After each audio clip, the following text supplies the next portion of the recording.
तेथे संजय नावाचा एक प्रसिद्ध पुरुष राहत होता. सुमारने 250 परिव्राजक त्यांचे शिष्य म्हणून त्यांच्याबरोबर राहत होते. त्यांच्या या शिष्यवर्गात सारिपुत्त आणि मोगलायन या नावाचे 2 तरुण ब्राह्मण होते. संजयाच्या उपदेशाने सारिपुत्त आणि मोगलायन या नावाचे 2 तरुण ब्राह्मण होते. संजयाच्या उपदेशाने सारिपुत्त आणि मोगलायन यांचे समाधान झाले नव्हते आणि ते यापेक्षा चांगल्या तत्वज्ञानाच्या शोधात होते.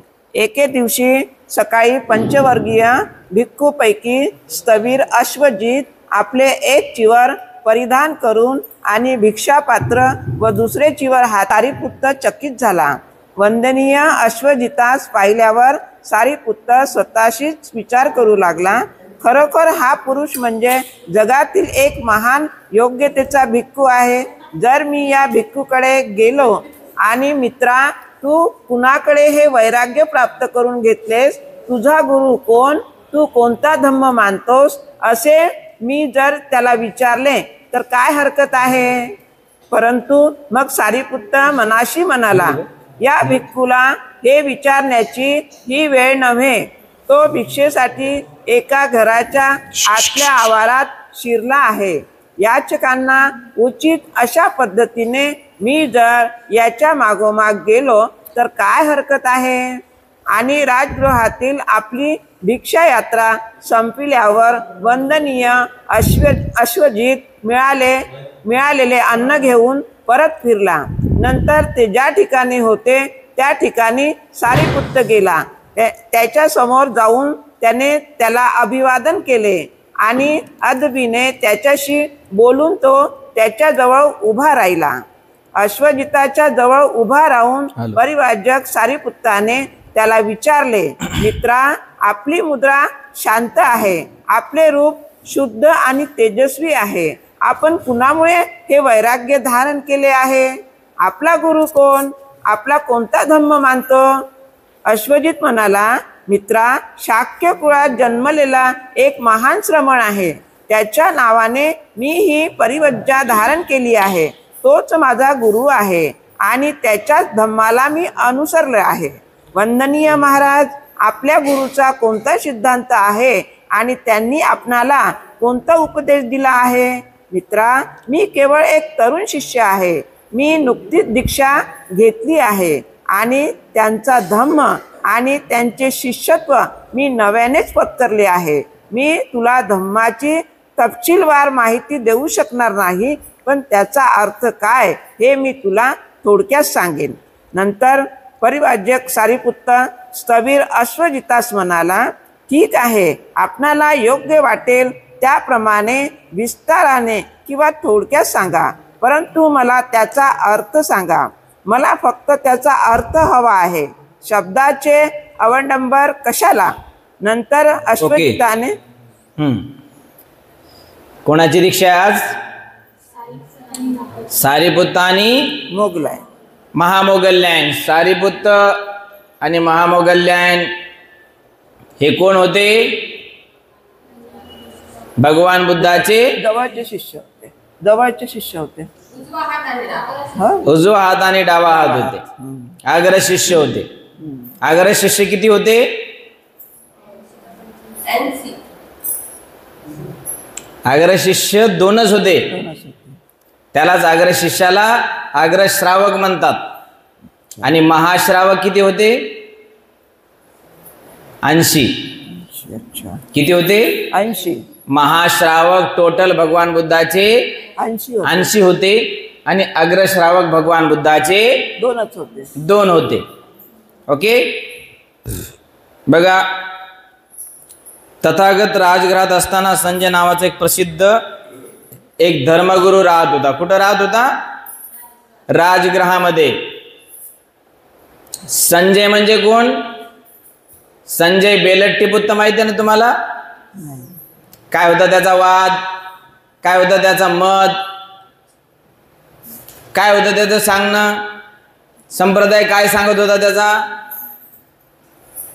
कोणी जर मला विचारलं आत्मा आहे का? हो आहे.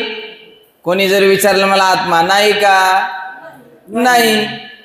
कोणी जर विचारलं देव आहे का, आहे. आहे. आणि जर कोणी जर विचारलं देव नाही का, नाही. नाही. कोणी जर विचारलं तुम्ही जेवले का, हो. कोणी जर विचारलं तुम्ही जेवले का नाही, तर म्हणायचं मला काय माहित. म्हणजे तो एका मतावर ठाम नव्हता, एका इजमवर ठाम नव्हता. त्याला कोणी काय विचारायचं तसं तो उत्तर द्यायचं. बरोबर आहे. आणि अगोदर हे जे सारीपुत्त आहेत ना आणि मोगल्याण आहेत ना, हे अगोदर कोणाचे शिष्य होते, संजयाचे. म्हणजे संजय बेलट्टीपुत्ताचे.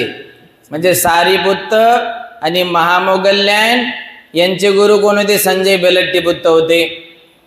आणि संजय बेलट्टीपुत्ताचा वाद काय होता, आत्मा, देव, नरक, स्वर्ग हे सगळं मांडणारा होता. बरोबर आहे. संजय बेलट्टीपुत्ताचा वादाला नाव काय म्हणतात, त्याच्या वादाला विक्षेपवाद. विक्षेपवाद म्हणजे संशयवाद. संशयवाद म्हणजे स्केप्टिझम. संशयवाद, द्वंद्ववाद काय म्हणतात, संजय बेलट्टीपुत्ताच्या वादालाच विक्षेपवाद. विक्षिप्त करणार आहे. उत्तर त्याचे बरोबर आहे का, संक्षिप्त आहे का, नाही. म्हणजे उत्तर कसे आहेत त्याचे, विक्षिप्त आहे. एक उत्तर आहे का त्याचं, ठाम मत आहे का, नाही. म्हणून त्याला विक्षिप्तवाद म्हणतात. स्केप्टिझम, संशयवाद. आणि तो राजगृहामध्ये राहायचा. अगोदर सारीपुत्त महामोगल्याण देखील त्यांच्याकडे शिकायला होते. मग झालं असं की सारीपुत्त एकदा भिक्षाटन करण्यासाठी राजगृहामध्ये गेला. कुठे गेला, राजगृहामध्ये. राजगृहामध्ये गेला. राजगृहामध्ये भिक्षाटन करता करता करता त्याला एका भिक्षूचं दर्शन झालं. कोणाचं, भिक्षूचं दर्शन. जसं मी आनंदनगरमध्ये भिक्षापात्र घेऊन आलो, मग तुम्हाला कोणाचं दर्शन होईल, शिवली पण माझंच होईल ना. स्वप्न तर नाही पाहिलं ना तुम्ही. तसंच राजगृहामध्ये देखील ज्या वेळेस प्रथमच बुद्धाकडून दीक्षित होऊन अश्वजित आला. कोण आला, अश्वजित. अश्वजित आला. अश्वजित हा कोण होता, पैकी एक. 5 परिव्राजकांपैकी एक होता. किती होते पंचपरिव्राजक, 5. काय नाव आहे त्यांचे, कौंडन्य, भद्रिय, वप्प, अश्वजित. कौंडिन्य, वप्प, भद्दिय, महानाम, अश्वजित. आणि अश्वजित. म्हणजे शेवटचा भिक्षूचं नाव काय होतं, अश्वजित. अश्वजित. तर ह्या अश्वजित नाही का नुकताच प्रवजित होऊन राजगृहामध्ये भिक्षाटन करण्यासाठी जाऊ लागला, गेला होता. तर भिक्षाटन करताना त्याचं चालणं सुंदर होतं, त्याचं बघणं एकदम प्रभावी होतं. तो खाली बघून चालायचा. चिवर व्यवस्थित सांभाळलेलं होतं, आस्थाव्यस्त नव्हतं चालत. आपण कसे चालतो, अस्ताव्यस्त. आस्थाव्यस्त चालतो. आपल्या चालण्याला काही सुमार आहे का, नाही. आपल्या बघण्याला काही सुमार आहे का. आपण चालतोय एकीकड पाहतो एकीकडे आणि पाहतो एकीकड आणि पाहतो इकडचं आणि चालतो दुसरीकड. मग असं करता करता करता आपण कुठं पडतो, एखाद्या गड्ड्यात पडतो. मग आठवतं अरे आपण तर असं नव्हतं चालायला पाहिजे, आहे की नाही. तो संजय नावाचा जो त्या काळातील एक शास्ता होता, तर त्याचा शिष्य म्हणजे सारीपुत्त हा त्या अश्वजिताचं निरीक्षण करतो. काय करतो, निरीक्षण कर, ऑब्झर्वेशन करतो, अवलोकन करतो. त्याचं चालणं, त्याचं मितभाषी कमीच बोलणं, गजा एवढंच पाहणं हे सगळं त्याला प्रभावित करून जातं. मग त्याला तो विचारतो, भिक्षाटन होऊ देतो. भिक्षाटन झाल्यानंतर भिक्षा त्या पात्रामध्ये पडल्यानंतर एका निवांत स्थळी तो बसतो आणि भिक्षाटन म्हणजे जे मिळालेलं अन्न आहे तो भोजन ग्रहण करतो. आणि जेवल्यानंतर हात धुतल्यानंतर आज सारीपुत्ताला वाटतं की आता विचारण्याची योग्य वेळ आहे. काय आहे? योग्य वेळ. विचारण्याची योग्य वेळ आहे. आता आपण त्यांना विचारलं पाहिजे. मग सारीपुत्त काय करतात? अश्वजिताकडे जातात आणि म्हणतात की मित्रा, तुझी शांत मुद्रा आहे. कशी मुद्रा आहे? शांत. शांत मुद्रा आहे. आपले रूप देखील शुद्ध आणि तेजस्वी आहे. कशी आहे? तेजस्वी आहे. आपण कशामुळे वैराग्य धारण केले आहे? आपला गुरु कोण आहे? आपला कोणता धम्म आहे? आपला इजम डोगमा कोणता आहे? बरोबर आहे. सारीपुत्त अश्वजिताला विचारतो की तुम्ही किती शांत दिसता, किती रूपवान तेजस्वी आहात, तुमचा गुरु कोण आहे, तुम्ही कोणाचा धम्म मानता? तर त्यावेळेस अश्वजित काय म्हणतो की माझे गुरु आदरणीय पूज्यपाद कोण आहेत? लोक लोकोत्तर शास्ता विश्ववंद्य महाकारुणिक तथागत भगवान बुद्ध आहेत. तेच माझे शास्त्र आहेत आणि त्याच्याच धर्माला मी मानतो, त्यांचाच धर्म मी मानतो. त्यांनी जे सांगितलं, त्यांनी जसं सांगितलं तसंच मी अनुकरण करतो. त्याच्या व्यतिरिक्त मी काही करत नाही. सारीपुत्त प्रभावित होतो आणि त्यांना विचारतो की मित्रा, मला आणखी एक सांग की त्यांचा वाद कोणता आहे, त्यांचं मत कोणतं आहे? मला पण त्यांचं तत्वज्ञान स्वीकारायला आवडेल. अशा पद्धतीने त्या दोघांची चर्चा होते आणि अश्वजित त्यांना तत्वज्ञान सांगतो. सारीपुत्ताला उपदेश करतो, भगवान बुद्धाचं ज्ञान पटवून सांगतो. काय म्हणतो सारीपुत्ताला? मी आत्ताच दीक्षा घेतली बाबा, मला काही एवढं माहीत नाही.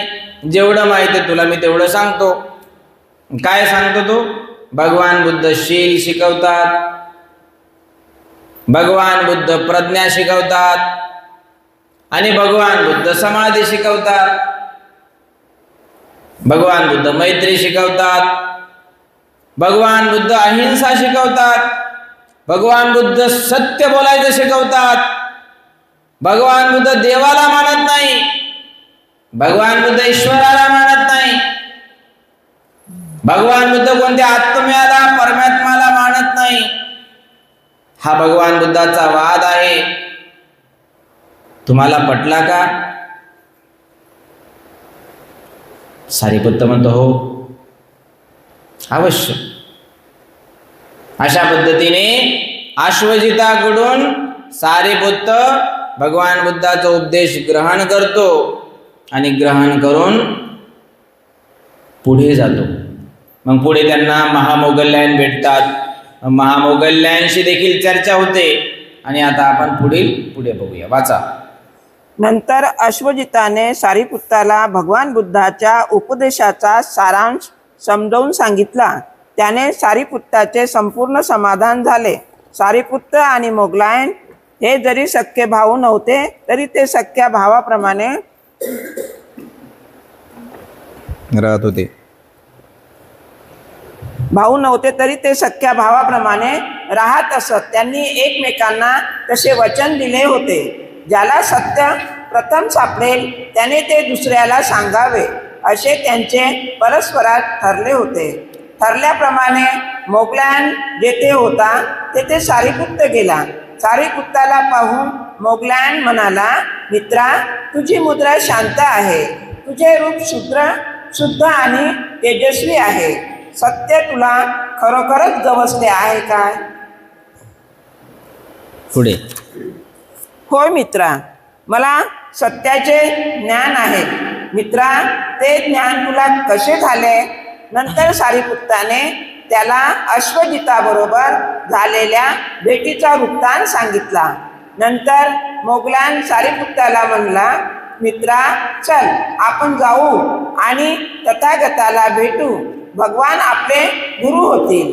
सारिपुत्त उत्तरला, मित्रा, हे 250 परिवाजक आपल्यामुळेच येथे राहत आहेत आणि ते आपल्यालाच मानतात. त्यांचा निरोप घेण्यापूर्वी आपण त्यांना हे सांगू, मग त्यांना योग्य वाटेल त्याप्रमाणे ते करतील. नंतर सारिपुत्त आणि मोगलान हे ते परिवाजक जेथे होते त्या ठिकाणी गेले. त्यांच्याजवळ जाऊन ते त्यांना म्हणाले, मित्र हो, आम्ही तथागत भगवान बुद्धांना शरण जाणार आहोत. तेच आमचे गुरु आहेत. ते उत्तरले, महाराज, आम्ही आपल्यामुळेच येथे राहतो आणि आम्ही आपल्यालाच मानतो. महाराज, जर आपण त्या थोर महाश्रमणाच्या मार्गदर्शनानुसार पवित्र जीवन जगणार असाल तर आम्ही तोच मार्ग पत्करू. नंतर सारिपुत्त आणि मोगलान जेथे संजय होता तेथे गेले.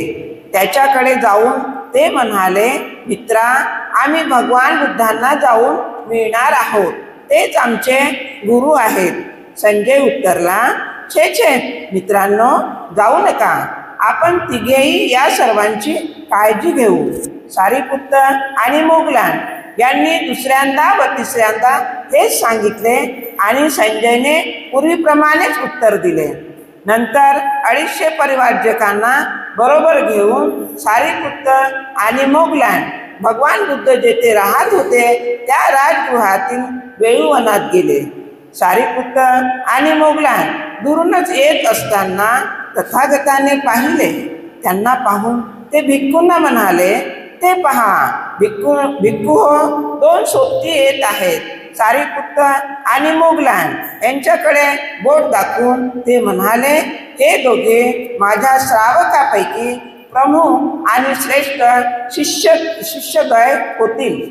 वेळूवनात पोचल्यावर जेथे भगवान बुद्ध होते तेथे ते गेले. त्यांच्या समोर जाऊन त्यांनी त्यांना साष्टांग प्रणिपात केला आणि आपले मस्तक भगवंताच्या चरणावर ठेवून ते भगवंतास म्हणाले, भगवंतांनी आम्हाला दीक्षा द्यावी. नंतर येई भिक्कवे भिक्खूंनो या हा मंत्र भगवंतांनी उच्चारला आणि सारिपुत्त, मोगलान आणि 250 जटिल बुद्धाचे शिष्य झाले. बघा, जटिल त्या काळामध्ये जो संजय बेलटीपुत्र होता जटिल, त्याचे शिष्य किती होते अगोदर? 250. बरोबर आहे ना? 250 शिष्य होते आणि सगळे राजे झाले. सारिपुत्त ज्या वेळेस अश्वजिताचा ऐकतो, सारिपुत्त प्रभावित होतो. अरे वा, भगवान बुद्धाचं ज्ञान तर फार चांगलं आहे आणि आमचा गुरु पहा, हा संजय बेलटीपुत्र आत्मा आहे, परमात्मा आहे, देव आहे की नाही, काहीच खरं बोलत नाही, एकही बरोबर सांगत नाही. याच्याकडे राहून तरी काय फायदा आहे? काही फायदा आहे का? नाही. मग जा सोडून. मग सारिपुत्ताला अश्वजिताने जे सांगितलं, सारिपुत्ताला अश्वजिताने जे सांगितलं ते सांगता सांगता सारिपुत्त श्रोतापन्न झाला. कोण झाला? श्रोतापन्न. श्रोतापन्न. लिहून घ्या बौद्ध धर्माच्या 4 पवित्र पावन पायऱ्या. ज्ञान मार्गातील 4 पायऱ्या कोणत्या आहेत? पहिली म्हणजे श्रोतापन्न, दुसरी सकादागामी, तिसरी अनागामी आणि चौथी अरहंत. श्रोतापन्न, सकृदागामी, सकृदागामी किंवा सकादागामी. तिसरी गोष्ट काय? अनागामी. तिसरी अवस्था कोणची बौद्ध धर्मातील? ज्ञानप्राप्तीची अनागामी. आणि चौथी अरहंत. सारिपुत्ताने अश्वजिताचं ऐकलं तर सारिपुत्त जागच्या जागीच श्रोतापन्न झाला. मग श्रोतापन्न झाला म्हणजे ज्ञानी झाला. बुद्ध धम्माचं त्याला तत्वज्ञान माहिती झालं. आणि मग तो देखील जरी ग्रहस्थ होता, संन्यासी होता, पण तरी तो विद्वान होता. सारिपुत्त आणि महामोगल्याने कोण होते? कोणत्या जातीतील होते? कोणत्या कुळातील होते? कोणत्या कुळातील होते? ब्राह्मण होते. ब्राह्मण कुळातील होते. शाक्य कुळातील बुद्ध होते. बुद्ध कोणत्या कुळातील होते? शाक्य कुळातील. शाक्य कुळातील होते. तर सारिपुत्त आणि महामोगल्याने हे ब्राह्मण होते. सारिपुत्ताने अश्वजिताचं ऐकलं, त्याला ज्ञान प्राप्त झालं, राहवलं नाही त्याला. मग तो चालत चालत चालत कसा चालत होता? जसा अश्वजित चालत होता. चालत चालत चालत तो कोणाजवळ गेला? भगवान बुद्धाजवळ. अहो महामोगल्यांजवळ गेला. पहिले महामोगल्यांजवळ गेला. आणि महामोगल्यान आणि सारिपुत्त हे दोघे कोण होते? मित्र होते. पण बंधूंच्या भावाच्या पुढे ते राहायचे. सारिपुत्त यांचं जुनं नाव काय होतं? उपतिष्य. आणि महामोगल्यन यांचं जुनं नाव काय होतं? कोलित. सारिपुत्तांचं नाव उपतिस्स आणि महामोगल्यन यांचं कोलित. जसं मी आता प्रवरित झालो, माझं नाव आहे शिवली. माझं पूर्वीचं नाव होतं प्रशांत.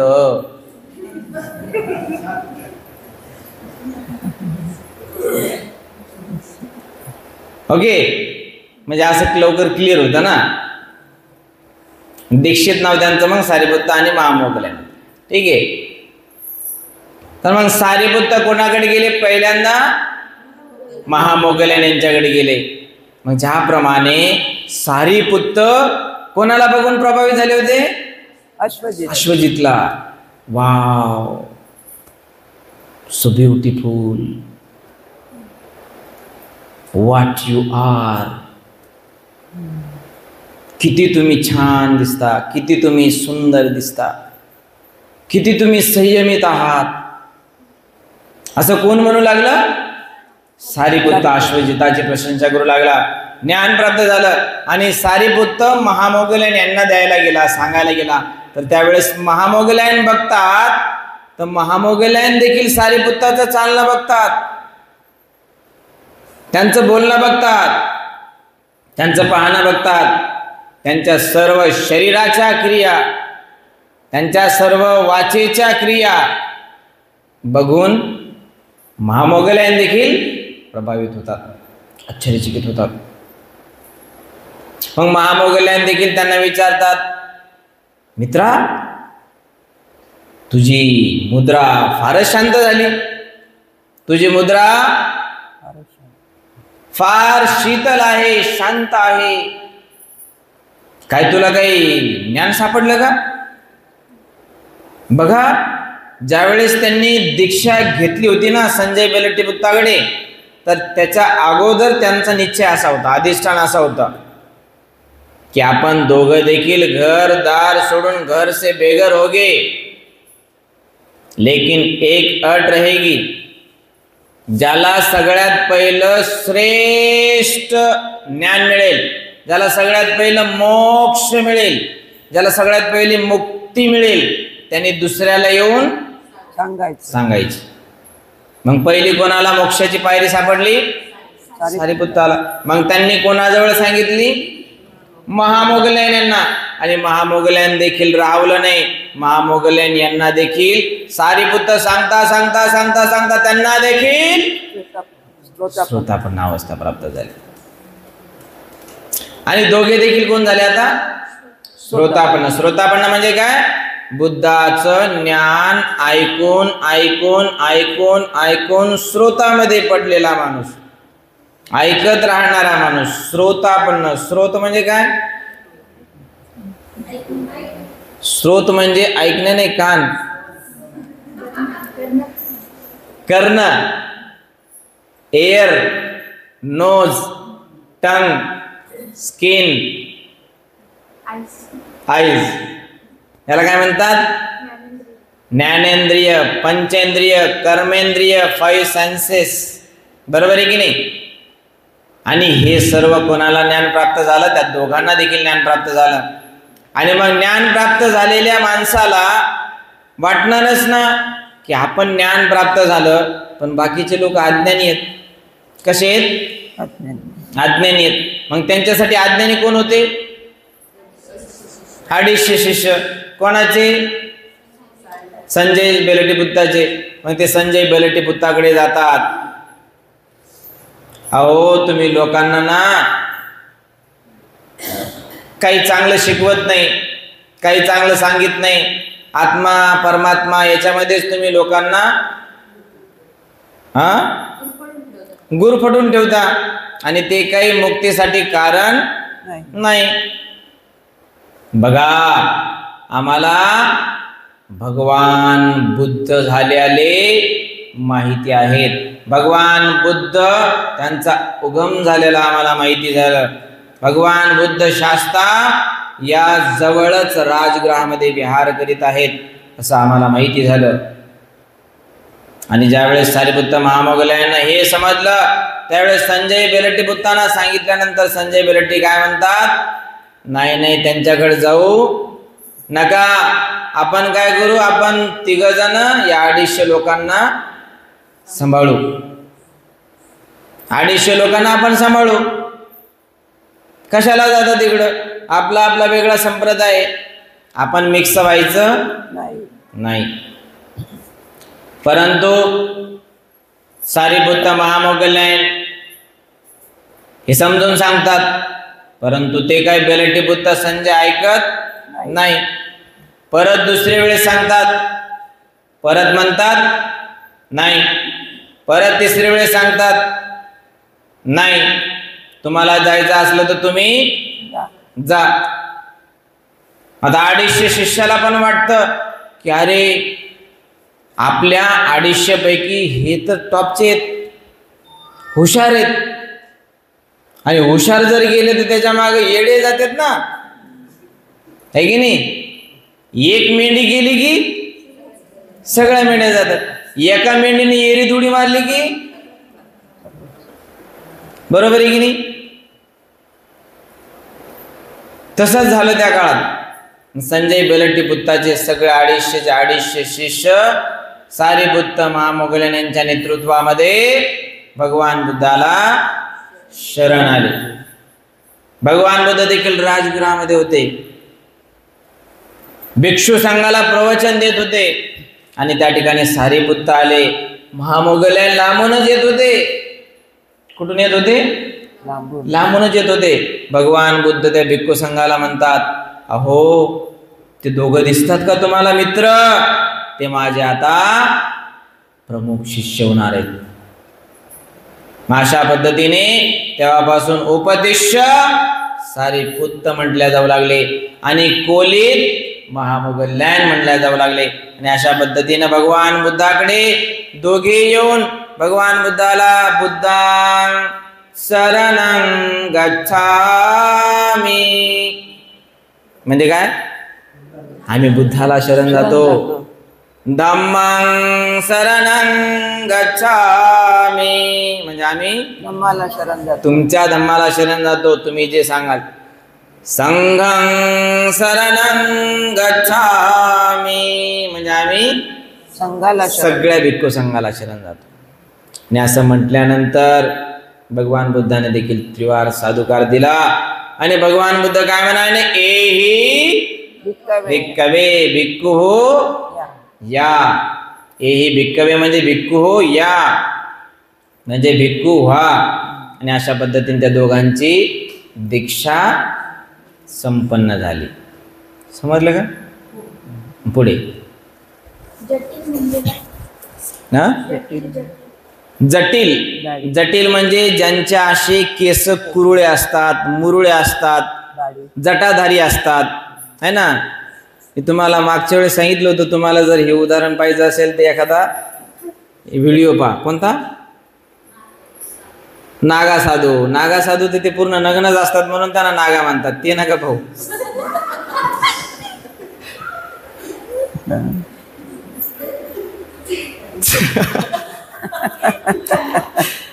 नागा साधू म्हणजे नग्न साधू, जटाधारी म्हणजे ज्यांना जटा आहेत असे साधू. बरोबर आहे. आणि आपण मागच पाहिले कालच, जे अग्निहोत्री असतात त्या अंगावर भस्म लावतात, होम हवन करतात. होम हवन म्हणजे काय?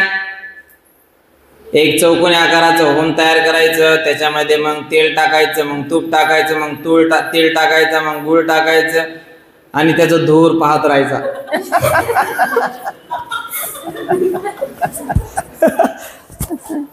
बरोबर आहे ना. त्यालाच होम हवन म्हणतात, दुसरं काय नाही.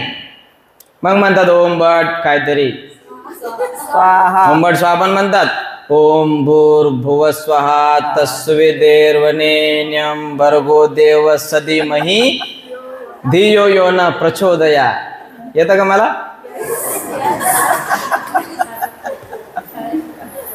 हा, ते शाळेत शिकवत होते, इथे नाही शिकवणार मी. असं म्हणायचे.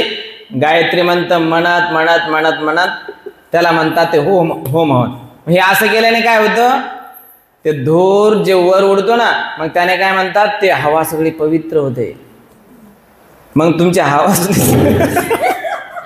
सगळं घर पवित्र होतं आणि सर्व घर पवित्र झाल्यामुळं तुम्हाला सुख मिळतं, शांती मिळते, समाधान मिळतं. म्हणून होम हवन करा म्हणतात. आता धुरामुळे काही पवित्र होतं का? मग आपण तर इथं रोज 10-10 मेलमध्ये जाळायला पाहिजे. हा, असं झालं असतं तर आपला भारत कधीच पवित्र झाला असता. पण तसं काही नसतं. बरोबर आहे. जटिल जे जटा धारण करतात त्याला जटाधारी पण म्हणतात, त्यालाच ऑप्शन मध्ये जटिल देखील म्हणतात. अंडरस्टँड? नेक्स्ट. राजा बिंबिसाराची धम्मदीक्षा. राजगृह ही मगध राज श्रेणीय बिंबिसाराची राजधानी होती. एवढ्या मोठ्या संख्येने जटिलांचे दीक्षांतर झाल्याचे ऐकून शहरातील प्रत्येक जण भगवान बुद्धाविषयी चर्चा करू लागला. अशा प्रकारे राजा बिंबिसाराला भगवान बुद्ध शहरात आल्याचे कळले. राजा बिंबिसाराने मनात विचार केला, अत्यंत सनातनी आणि दुराग्रही अशा जटिलांना दीक्षांतर कराव्यास लावणे ही साधी गोष्ट नव्हे. निश्चित तो अहंत आणि सम्यक संबुद्धच असला पाहिजे. तो विद्वान, सद्गतनी, जगांचे संपूर्ण ज्ञान झालेला, यात्रिक, लोकांना मार्गदर्शन करणारा सर्वश्रेष्ठ पुरुष आणि देव व मानव यांचा गुरु असला पाहिजे. जे सत्य त्याला स्वतःला समजले आहे अशा सत्याचा उपदेश तो करीत असला पाहिजे. ज्याचा आदी, मध्य आणि अंत कल्याणकारक आहे, ज्याचा आश्रय आणि शब्द हे दोन्ही अत्यंत सुंदर आहेत, असाच धम्म तो शिकवीत असला पाहिजे. संपूर्ण निर्दोष, शुद्ध आणि पवित्र जीवनाचाच तो प्रसार करीत असला पाहिजे. त्यांच्यासारखा माणसाचे दर्शन घेणे योग्य होय. म्हणून राजा बिंबिसार मगधातील 12,000 ब्राह्मण आणि गृहस्थ यांच्यासह ज्या ठिकाणी भगवान बुद्ध होते तेथे गेला. भगवंताच्या समोर जाऊन त्यांना अभिवादन करून तो त्यांच्याजवळ बसला. मगधातील ते 10 ब्राह्मण आणि गृहस्थ यांच्यापैकी देखील काहींनी तथागतास आदराने वंदन केले आणि त्यांच्याजवळ बसले. काहींनी तथागतास कुशल क्षेत्र विचारून त्यांच्याजवळ जाऊन विनम्रपणे बसले. काही जण हात जोडून तथागतापुढे बसले. काहींनी तथागतास आपले नाव आणि गोत्र सांगून ते त्यांच्याजवळ बसले. काही जण काही एक न बोलता जवळ बसले. मगधातील त्या दशसहस्त्र ब्राह्मणांनी आणि गृहस्थांनी भगवान बुद्धाच्या बरोबर आलेल्या भिक्खूमध्ये उर्वेला काश्यपाला पाहिले. त्यांच्या मनात विचार आला, हे कसे काय? हा थोर श्रमण उर्वेला काश्यपाचे अनुयायित्व पत्करून पवित्र जीवन अनुसरत आहे की उर्वेला काश्यप या थोर श्रमणाचे अनुयायित्व पत्करून पवित्र जीवन जगत आहे? त्या सर्वांच्या मनात उद्भवलेला प्रश्न जाणून तथागत उर्वेला काश्यपाला म्हणाले, हे उर्वेला वाशी, तुला लोक महापुरुष म्हणतात. तुला असे काय आढळले की ज्यामुळे तू अग्नी पूजा सोडून दिलीस, अग्निहोत्राचा त्याग केला? हे कसे काय घडले? पुढे काश्यपाने उत्तर दिले, रूप, शब्द आणि रस यांनी युक्त असे पदार्थ आणि वासनाधीन स्त्रिया या वस्तूचीच यज्ञयागापासून प्राप्ती होऊ शकते. या वस्तू अशुद्ध आहेत हे मला समजल्यामुळेच मला यज्ञयाग आणि आहुती यात गोडी वाटली नाही. पण तुमची हरकत नसेल तर हा विचार तुमच्या मनामध्ये कशामुळे आला ते सांगा. नंतर उर्वेल काश्यप आपल्या आसनावरून उठला. आपले उत्तरीय वस्त्र त्याने एका खांद्यावर नीट ठेवले. भगवंताच्या चरणी नतमस्तक होऊन त्याने साष्टांग प्रेमपात केला आणि भगवंतांना तो म्हणाला, तथागत माझे गुरु आहेत, मी त्यांचा शिष्य आहे. तेव्हा मगधातील त्या ब्राह्मणांना आणि गृहस्थांना समजले की उर्वेल काश्यप हा या महाश्रमणाचे अनुयायित्व पत्करून पवित्र जीवन अनुसरत आहे. नंतर त्या दशसहस्त्र ब्राह्मणाच्या आणि गृहस्थांच्या मनात उद्भवलेला प्रश्न ओळखून भगवान बुद्धाने त्यांना आपला धम्माचा उपदेश दिला. एकही काळा डाग न पडलेल्या स्वच्छ वस्त्राला ज्याप्रमाणे रंग उत्तम चढतो, त्याचप्रमाणे बिंबिसार ज्यांचा अधिपती आहे अशा त्या मगधवासीय हजारो ब्राह्मण गृहस्थांनी त्या शुद्ध आणि निष्कलंक धम्माचा रंग धारण केला. 1000 लोकांनी तर आपण बुद्धाचे उपासक झाल्याची घोषणा केली.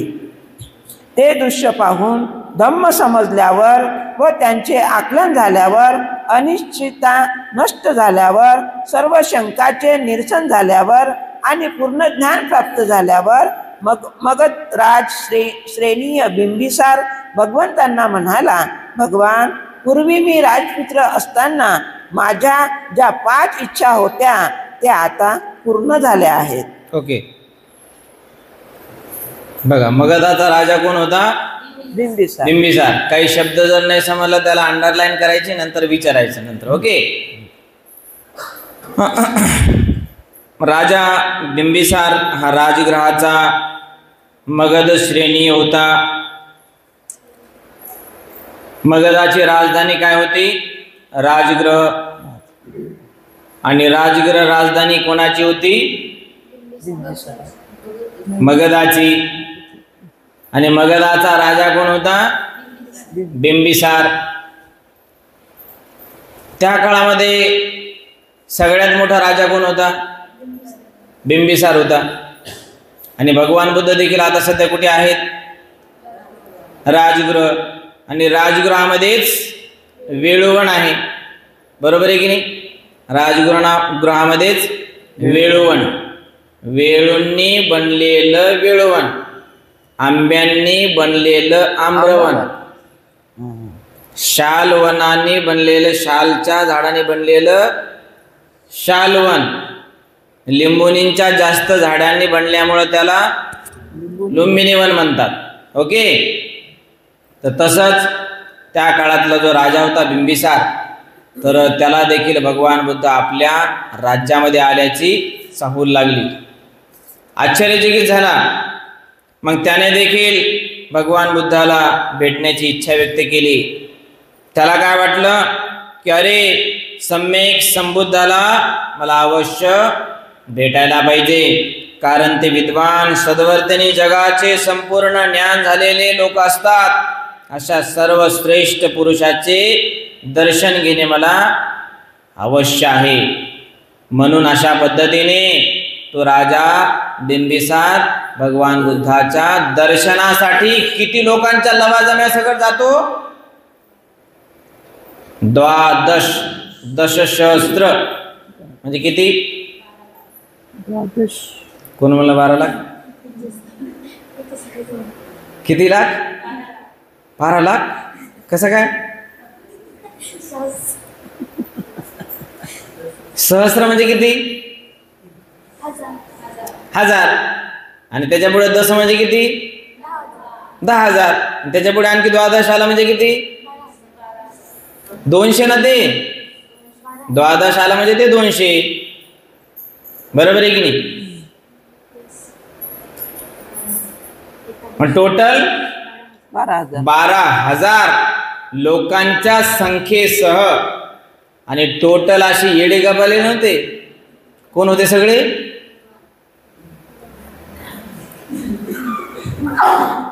कोण होते? भगवान होते सगळे. सगळे ब्राह्मण होते ना. आणि सगळे ब्राह्मण गृहस्थ भगवान बुद्धाच्या चरणावर नेले. बरोबर आहे की नाही? एकटा गेला नाही राजा, तर सगळ्या 12,000 लोकांना भगवान बुद्धाच्या दर्शनासाठी घेऊन गेला. भगवान बुद्धाच्या दर्शनासाठी जात असताना राजाने असा विचार नाही केला की मी या मगधाचा राजा आहे, मी कशाला जाऊ, भगवान बुद्धालाच आपण इकडे बोलून घेऊ ना. नाही, राजा राजा होता. आपला सगळा अहंकार त्यागला, आपला सगळा ममकार त्यागला आणि भगवान बुद्धाच्या दर्शनार्थ निघाला. बघा, आता समोर भगवान बुद्ध बसलेले आहेत आणि त्याच्याच बाजूला कोण बसलेला आहे?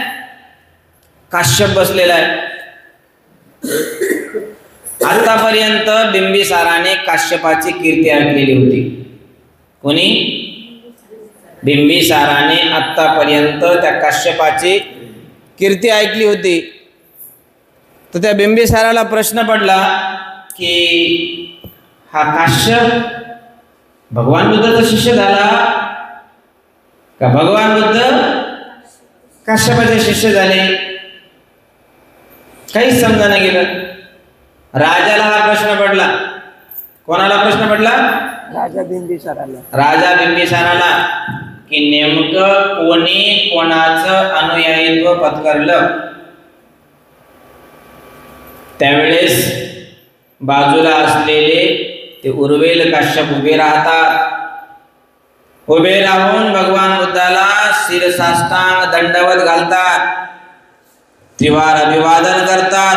आपलं चेवर उत्तरासंग खांद्यावर व्यवस्थित ठेवून अभिवादन करतात.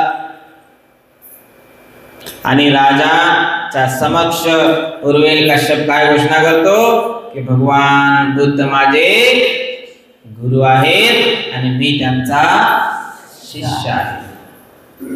अशी घोषणा केल्याबरोबर सगळे लोक आश्चर्यचकित होतात. अरे, हे कसं काय शक्य झालं? कारण की आजपर्यंत त्या राजाच्या मनावर त्या काश्यप बंधूचा प्रभाव होता. आणि एकदाच 1000 अनुयायी भगवान बुद्धाचे अनुयायी झाल्यानंतर आणखी प्रभाव भगवान बुद्धाचा वाढला. तो राजा बिंबिसाराच्या मनावर प्रभाव पडणं साहजिकच होतं.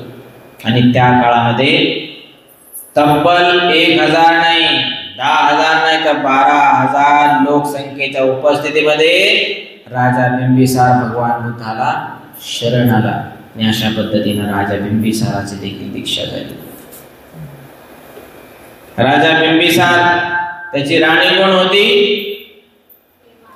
राजा बिंबिसाराच्या राणीचं नाव खेमा. म्हणजे ती देखील भगवान बुद्धाला नंतर शरण आली. बघा, ती तर फार रूपवान होती. इतकी रूपवान होती, इतकी सुंदर होती की तिला भगवान बुद्धाकडे जाऊच वाटायचं नाही. गर्व, अहंकार, मी आहे तर कोणी नाही, कोणीच नाही. मी आहे म्हणजे ऐश्वर्या राय, मी आहे म्हणजे आलिया भट. मी आहे म्हणजे रश्मिका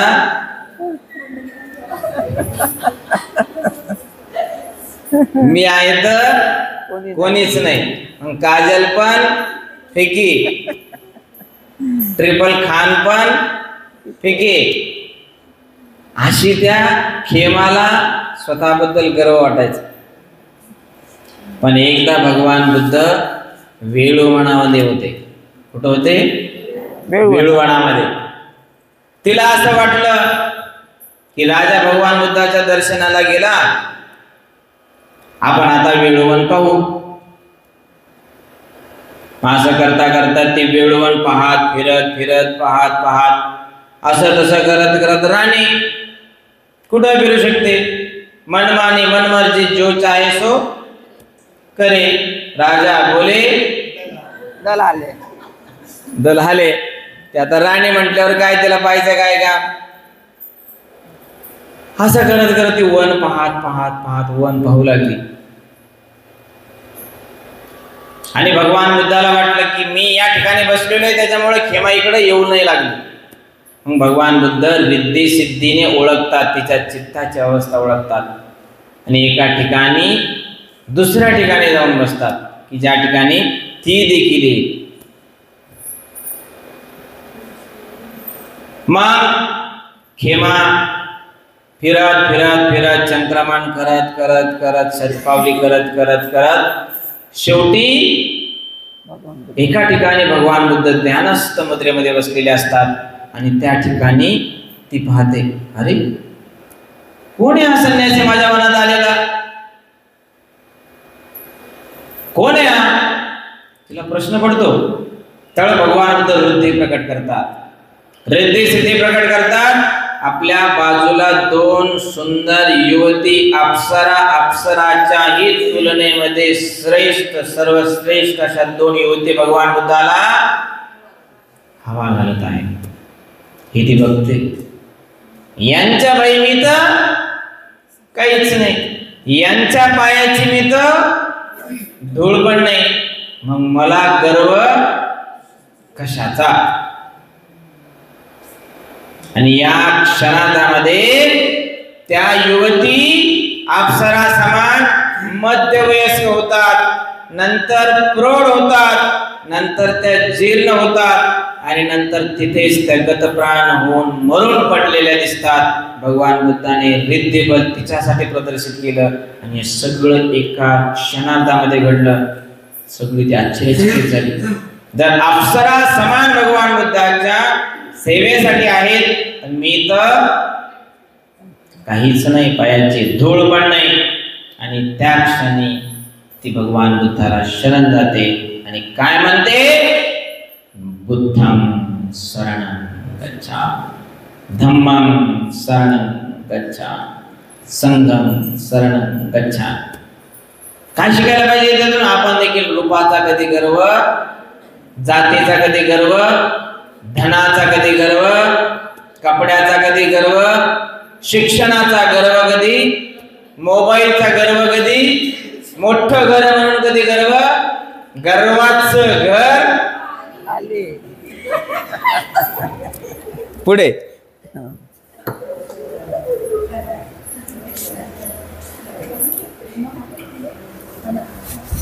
भगवान, पूर्वी मी राजपुत्र असताना 14 ना. भगवान, पूर्वी मी राजपुत्र असताना माझ्या मनात विचार आला, मला राज्याभिषेक झाला तर काय बहार होईल. भगवान, मी माझी पहिली इच्छा होती ती आता पूर्ण झाली आहे. आणि नंतर एखादा अहंन सम्यक संबुद्ध माझ्या राज्यात आला तर मी किती चांगली गोष्ट होईल. ती माझी दुसरी इच्छा होती. हे भगवान, ती आता पूर्ण झाली आहे आणि त्या भगवंताची सेवा करणे मला शक्य झाले तर किती बरे होईल. ही माझी तिसरी इच्छा होती. आणि हे भगवान, ती आता पूर्ण झाली आहे आणि त्या भगवंताने मला आपला धम्म शिकवावा अशी माझी चौथी इच्छा होती. हे भगवान, तीही आता पूर्ण झाली आहे आणि त्या भगवंताचा धम्म मला कळावा अशी माझी पाचवी इच्छा होती. हे भगवान, तीही आता पूर्ण झाली आहे. भगवान, पूर्वी मी राजपुत्र असताना या अशा माझ्या 5 इच्छा होत्या. आश्चर्य, हे भगवान, आश्चर्य, जे विस्कळीत झाले आहे त्याची घडी नीट बसवावी, किंवा जे गुप्त होते ते प्रगट करावे, किंवा वाट चुकलेल्याला मार्ग दाखवावा, किंवा ज्यांना डोळे आहे त्यांना पाहता यावे म्हणून अंधारात दिवा आणावा. त्याचप्रमाणे भगवंतांनी अनेक मार्गांनी धम्माची शिकवण दिली. हे केवढे आश्चर्य! भगवान बुद्धाला, या धम्माला आणि त्यांच्या भिक्खू संघाला मी शरण येत आहे. भगवंताने आजपासून मला आपला आजन्म शरणागत उपासक म्हणून माझा स्वीकार करावा. साधू साधू साधू. बघा, अशा पद्धतीने राजा बिंबिसार बदलून गेला. राजा बिंबिसार हा 12,000 लोकांच्या समवेत ब्राह्मण सभाच्या उपस्थितीमध्ये भगवान बुद्धाला शरण आला आणि कायमचा उपासक झाला.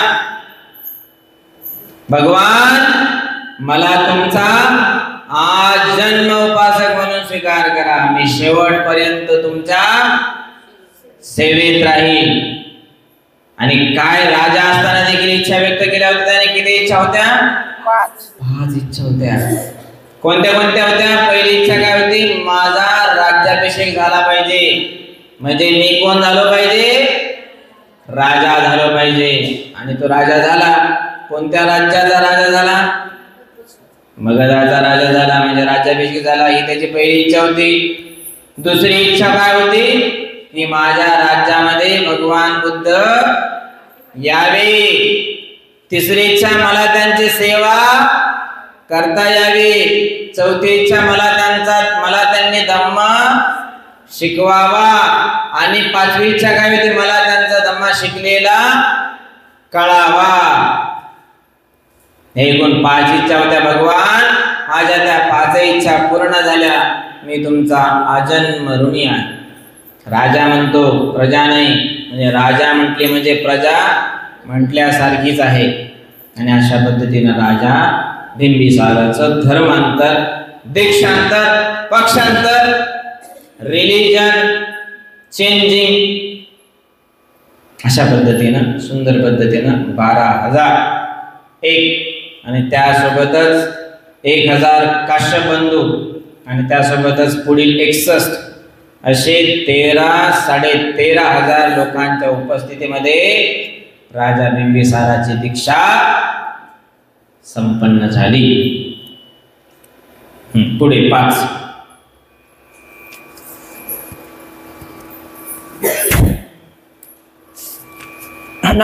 अनाथपिंडकाची धम्मदीक्षा. सुदत्त हा कौशल देशाची राजधानी श्रावस्ती येथील एक रहिवासी होता. या देशात राजा प्रसन्नजीत यांचे राज्य होते. सुदत्त हा राजाचा कोषाध्यक्ष होता. गरिबांना उदार देणग्या देत असल्यामुळे सुदत्त हा अनाथपिंडक म्हणून ओळखला जात असे. भगवान बुद्ध राजगृह येथे असताना आपल्या काही खाजगी कामानिमित्त अनाथपिंडक तेथे आला होता. राजगृह येथील ज्या व्यापारी संघाच्या श्रेष्ठीशी त्याच्या बहिणीचा विवाह झाला होता त्याच्याकडेच तो उतरला होता. तो आला त्यावेळी श्रेष्ठीकडे भगवान बुद्ध आणि त्यांचे भिक्खू यांच्यासाठी भोजनाची एवढ्या मोठ्या प्रमाणावर तयारी चालू असल्याचे त्याला आढळले की येथे एखादा लग्न समारंभ असावा किंवा राजाला आमंत्रण देण्यात आले असावे असे त्याला वाटले. वस्तुस्थिती समजल्यावर भगवान बुद्धाच्या दर्शनासाठी तो अत्यंत उत्सुक झाला आणि तथागतास भेटण्यासाठी तो त्याच रात्री निघाला. आणि तथागतांनी त्या क्षणी त्याच्या हृदयातील शुद्ध भाव ओळखून सांत्वनपर शब्दांनी त्यांनी त्याचे स्वागत केले आसनस्थ झाल्यावर अनाथपिंडकाने एखाद्या धार्मिक विषयावर प्रवचन ऐकण्याची इच्छा व्यक्त केली. तथागताने त्याची इच्छा मान्य करून प्रश्न केला, आपले जीवन कोण घडवितो? तो ईश्वर वस्तुमात्राचा निर्माता आहे का? जर तो निर्माता ईश्वर असता तर सर्व प्राणीमात्रांना आपल्या निर्मात्याच्या सत्तेच्या अधीन राहून निमूटपणे त्याच्या पुढे नमावे लागले असते. कुंभाराच्या हाताने घडविलेल्या मडक्याप्रमाणे त्यांची स्थिती झाली असती. जर ईश्वराने जग निर्माण केलेले असते तर दुःख, आपत्ती किंवा पाप अशासारखी कोणतीच गोष्ट असायला नको होती. कारण चांगले आणि वाईट अशा दोन्ही गोष्टीचा उद्भव त्याच्यापासूनच झाला पाहिजे. जर असे नसेल तर त्याच्याखेरीज दुसरे एखादे कारण असले पाहिजे आणि मग तो ईश्वर स्वयंभू असणे शक्य नाही. त्याचप्रमाणे ईश्वरविषयक कल्पनाचा पाडाव होतो हे तुमच्या लक्षात येईल. आणखी असे म्हटले जाते की ब्रह्म हे जग कारण असू शकत नाही.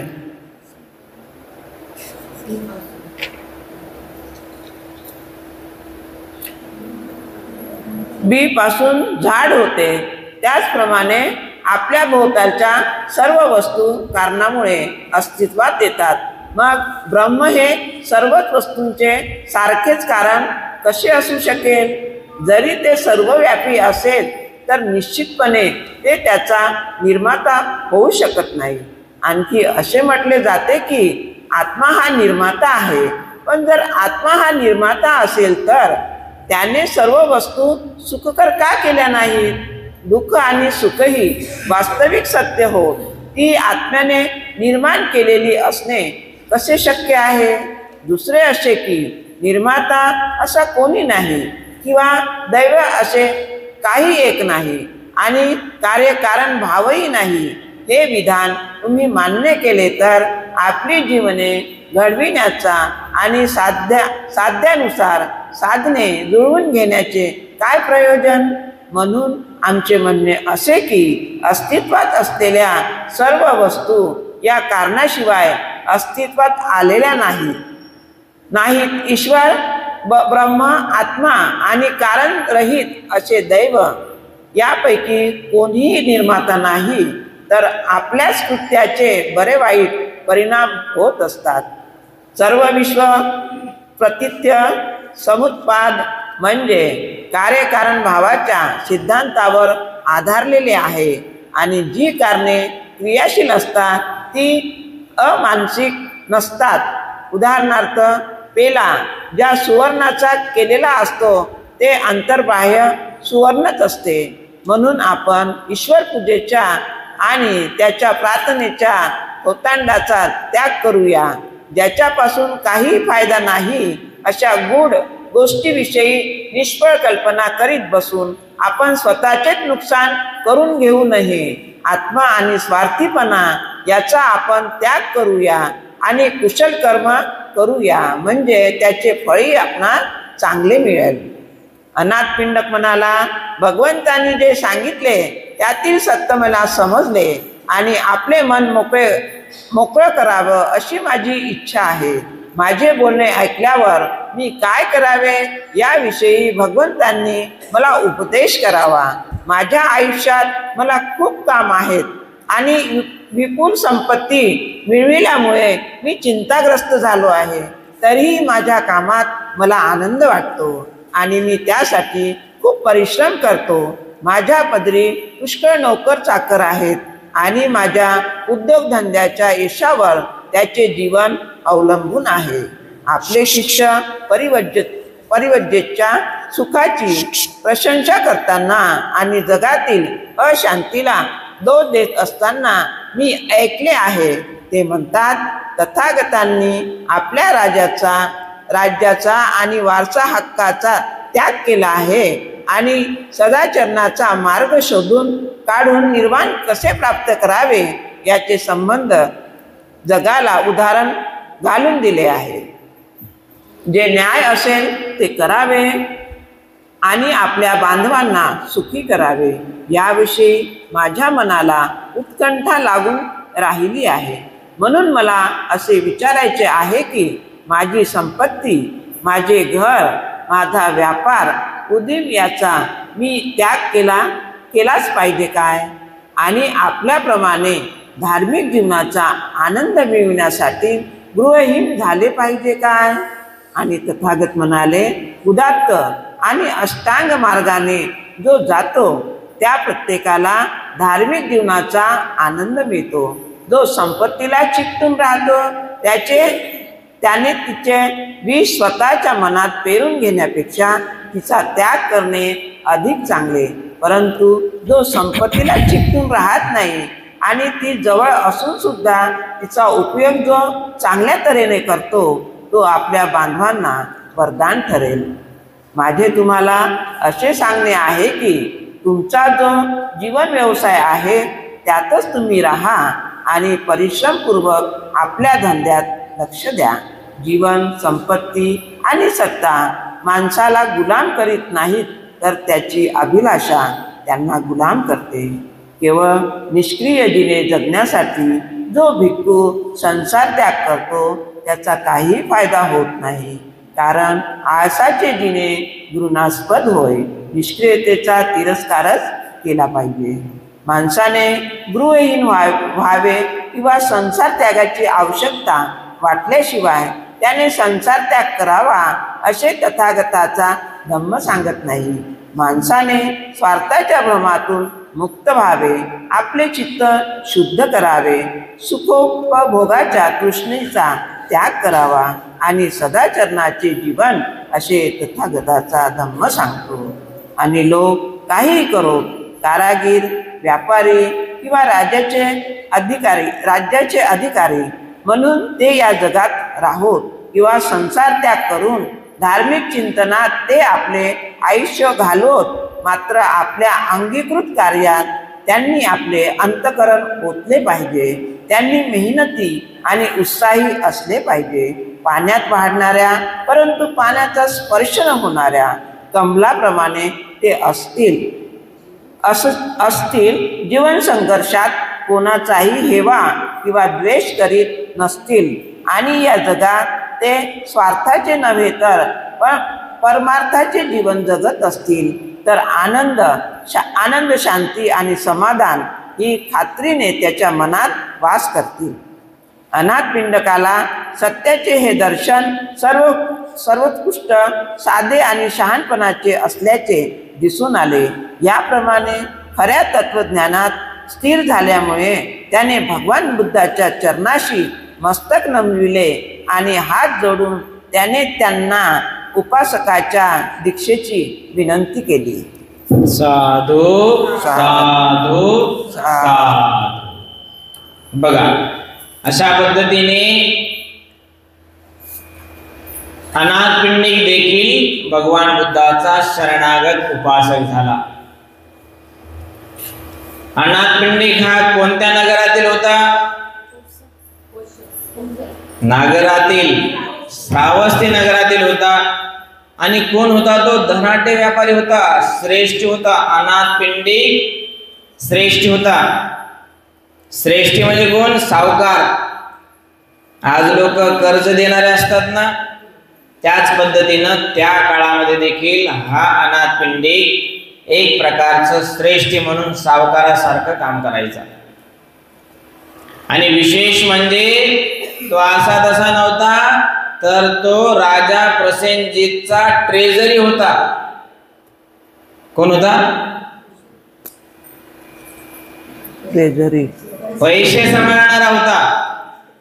म्हणजे राजा प्रसेनजीतचा तो खऱ्या अर्थाने RBI होता. अच्छा, कॅशियर होता, ट्रेझरी होता. बरोबर आहे. आणि पैसा भरपूर राहायचा. आणि केवळ त्यांच्याच पैशावर नाही तर स्वतःचा देखील उद्योगधंदा होता, व्यापारी होता. आणि तो विशेष म्हणजे नाथ लोकांनाच नाही तर अनाथ लोकांना पण दान द्यायचा. अनाथाचा नाथा वगैरे वगैरे. तर तो नाथालाच नाही तर अनाथ लोकांना देखील, पोरक्यांना देखील, ऑर्फन्सला देखील, अशा वृद्धांना देखील, बालिकांना देखील, भिकाऱ्यांना देखील, बेघरांना देखील तो नेहमी काय करायचा? दान करायचा. आणि असंच अनाथांना दान देत देत त्याचं नावच काय पडलं? अनाथपिंडक. अनाथपिंडिक. अनाथपिंडक किंवा अनाथपिंडिक, काय नाव पडलं त्याचं? अनाथपिंडिक. तो श्रावस्तीचा होता आणि त्याची बहीण कुठे दिलेली होती? राजगृहाला दिलेली होती. बरोबर आहे. आणि तो बहिणीला भेटायला आला होता, परंतु त्या राजगृह नगरीमध्ये जंगी तयारी सुरू असते. मोठं लट खान पान पॅन्डॉल याची त्याची व्यवस्था सगळीकडे होत असते. अनाथपिंडिकाला वाटतं काय आश्चर्य, काय या राजगृह नगरीमध्ये बिंबिसार येणार आहे का? राजाचं आगमन होणार आहे का? म्हणून एवढी तुम्ही जोरदार तयारी करत आहात. तर लोक म्हणतात नाही नाही, इथे राजा येणार नाही, सेनापती येणार नाही, इथे कोण येणार आहे? भगवान बुद्ध. कोणाने मला? भगवान बुद्ध. त्याने ज्यावेळेस तो शब्द ऐकला ना, 3 वेळेस त्याच्या कानामध्ये तो गुंजत होता. 3 वेळेस त्याने विचारलं, कोण? भगवान बुद्ध. कोण? भगवान बुद्ध. कोण कोण? भगवान बुद्ध. खरंच? अरे वा. त्याला आश्चर्य वाटलं, आश्चर्यचकित झाला तो. आणि त्याने भगवान बुद्धाच्या दर्शनाची इच्छा व्यक्त केली. म्हणजे कार्यक्रमाला भगवान बुद्ध येणार भोजनासाठी, तर इतका वेळ कशाला वाट पाहायची? जिथे भगवान बुद्ध आहेत ना तिथे चला. इथून मी दुसरीकडे भोजनाला जाईल, तिथं गप्पा मारण्यापेक्षा इथंच लोकांनी या, इथंच चर्चा करा. त्याला देखील तसंच वाटलं की आपण भगवान बुद्धाला इथं जर आलं तर वेळ मिळणार नाही, चर्चा करायला वेळ मिळणार नाही. भगवान बुद्धाला आपण कुठं जाऊ भेटायला? जिथे ते राजगृहाच्या कुटीमध्ये निवास करत आहेत तिथेच आपण त्यांना बोलायला जाऊ. त्यांच्याकडे काही स्कूटी नव्हती, मोठी तरी गाडी असेल है ना. गाडी म्हणजे आता त्या काळातल्या गाड्या, राजगाड्या, व्यापारी गाड्या आणि लवाजम असं घड नाही. फक्त एकांत एकटाच तो भगवान बुद्धाच्या दर्शनासाठी गेला. उल्लेख बराच आला नाही आला यामध्ये. भगवान बुद्ध आणि विशेष म्हणजे सकाळचा प्रहर होता तो. कसा? पहाटचा प्रहर होता. कसा प्रहर होता? सकाळचा प्रहर होता. ब्रह्ममुहूर्ताच्या थोडा पुढचा काळ होता. अनाथपिंडिक भगवान बुद्धाच्या दर्शनार्थ येतो. थोडस दिसायला लागतं. भगवान बुद्ध त्याला पाहता क्षणीच काय म्हणतात? सुदत्ता, अनाथपिंडिका, इकडे मी तुला शांती प्रदान करतो, मी तुला कांती प्रदान करतो, मी तुला धम्म उपदेश देतो, मी तुला सांगतो, ऐक. आश्चर्यचकित होतो. माझ्या भगवान बुद्धाची पहिलीच भेट आहे, तरी माझं नाव भगवान बुद्धाला कसं काय माहित? भगवान बुद्ध सर्वज्ञ, भगवान बुद्ध त्रिकालज्ञ, भगवान बुद्ध इनलाइटन वन, सगळ्या गोष्टी त्यांना प्राप्त आहेत. आणि ते परचित्त ज्ञान, चेतोपर्य ज्ञान, दिव्य दृष्टी, दिव्य चक्षु, सगळ्या गुणांनी युक्त भगवान बुद्ध त्याला हाक मारतात की सुदत्ता इकडे. भगवान बुद्धाच्या समक्ष बसतो, त्रिवार अभिवादन करतो आणि भगवान बुद्धाला प्रश्न विचारतो. काय भगवान, हे लोक जे आत्मा मानतात ते बरोबर आहे का? काय हे लोक जे मानतात की देवाने सगळं निर्माण केलं, बरोबर आहे का? काय सगळे लोक म्हणतात परब्रह्म आहे, बरोबर आहे का? हे सगळं बरोबर आहे का? भगवान बुद्ध म्हणतात नाही. भगवान बुद्ध त्याला कर्मवाद सांगतात. ज्याप्रमाणे एखादं बीज जमिनीत गाडल्यानंतर त्याचं वृक्षामध्ये रूपांतर होतं, त्याचप्रमाणे माणसाच्या कर्माचं बीज एका स्त्री गर्भामध्ये प्रवेश केल्यानंतर त्याचा एक मनुष्य तयार होतो. त्यालाच म्हणतात पुनर्जन्म. त्यालाच म्हणतात कर्माप्रमाणे पुनर्जन्म. पुनर्जन्म कसा आहे, कशाचा आहे? ज्याप्रमाणे एक आंब्याची कोय जमिनीत टाकल्यानंतर त्यातून काय उगवतं? रोप, अंकुर फुटतो आणि नंतर त्याचा मोठा असा वटवृक्ष तयार होतो आणि नंतर त्याला आंबे लागतात आणि नंतर त्या आंब्याच्या देखील नंतर कोई होतात आणि त्या कोई देखील नंतर पांगत राहतात, वाढत राहतात आणि अशा पद्धतीनं एक आमराई उभी होते. त्याच पद्धतीने संसाराची देखील उत्पत्ती झालेली आहे की नाही? संसाराची देखील तशीच उत्पत्ती झालेली.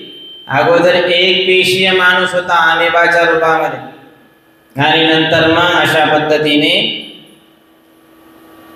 वाढत वाढत जनसंख्या वाढत गेली आणि पहिला जीव कुठे निर्माण झाला असं म्हणतात? पाण्यामध्ये निर्माण झाला. पण कोणत्या खंडामध्ये निर्माण झाला? आफ्रिका खंडामध्ये निर्माण झाला म्हणतात. आणि नंतर मनुष्योत्पत्ती वाढत गेली आणि आता तुम्ही इथं बसलेले आहात. तिथपासून ते इथपर्यंत हा जन्माचा सिद्धांत, असा कर्म सिद्धांत सांगतात. भगवान बुद्ध त्याला देव नाही, ईश्वर नाही, परमेश्वर नाही याबद्दल देखील सांगतात, समजावतात आणि त्याला सगळं पटतं. हे तर सगळं बरोबर आहे. आणि त्याच्या मनावरील पडदे जे असतात अज्ञानाचे ते नष्ट होतात. त्याच्या मनावर जे पडदे असतात देव आणि आत्म्याचे ते नष्ट होतात आणि त्याला देखील जागच्या जागी श्रोतापन्न अवस्था प्राप्त होते. कर्म सिद्धांत बुद्धाचा ऐकून तो जागच्या जागी श्रोतापन्न होतो. तेव्हा त्याच्या मनामध्ये येतं की अरे आपण भगवान बुद्धाला जे ज्ञान आपल्याला त्यांच्याकडून प्राप्त झालं, आपण कर्ज चुकवलं पाहिजे, त्यांच्या ऋणातून मुक्त झालं पाहिजे, काहीतरी आपण दिलं पाहिजे अशी त्याच्या मनामध्ये तळमळ लागते, तळमळ लागते. आणि तो हे सर्व झाल्यानंतर श्रावस्तीला जातो. भगवान बुद्धाला श्रावस्तीला भोजनाचं निमंत्रण देतो आणि काय म्हणतो? म्हणते भगवान आमच्या श्रावस्तीला यावं तुम्ही. म्हणते भगवान कृपा करून आमच्या श्रावस्ती नगरीत आपण या, आम्हाला उपकृत करा, आमच्यावर अनुकंपा करा, आपण आपला अमूल्य आम्हाला वेळ द्या.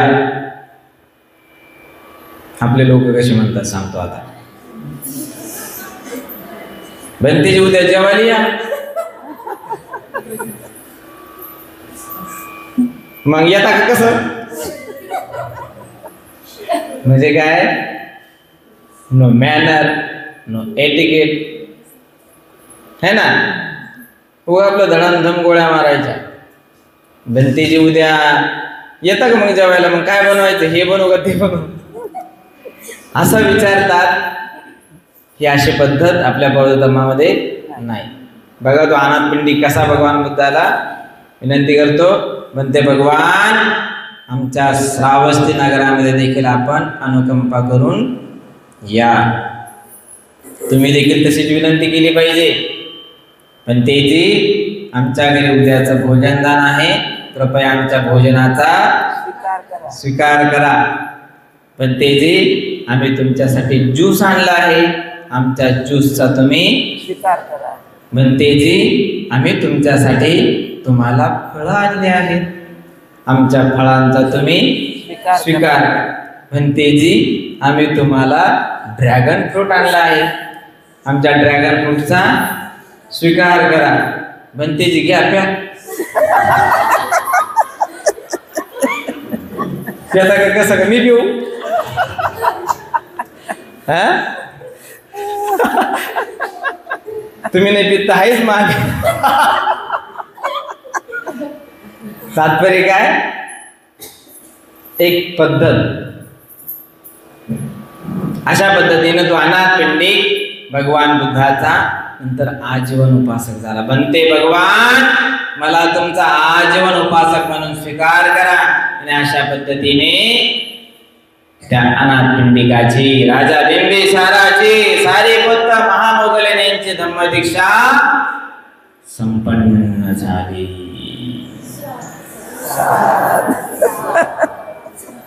भवतो सपमांगला रक्षन्तु सपदेवता सपबुद्धानुभावेन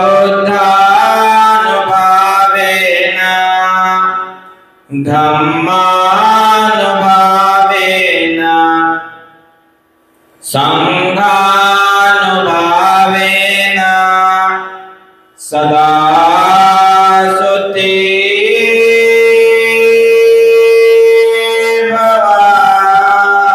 भवन्तु ते. साधु साधु साधु. बुद्धं नमामि, धम्मं नमामि, संघं नमामि.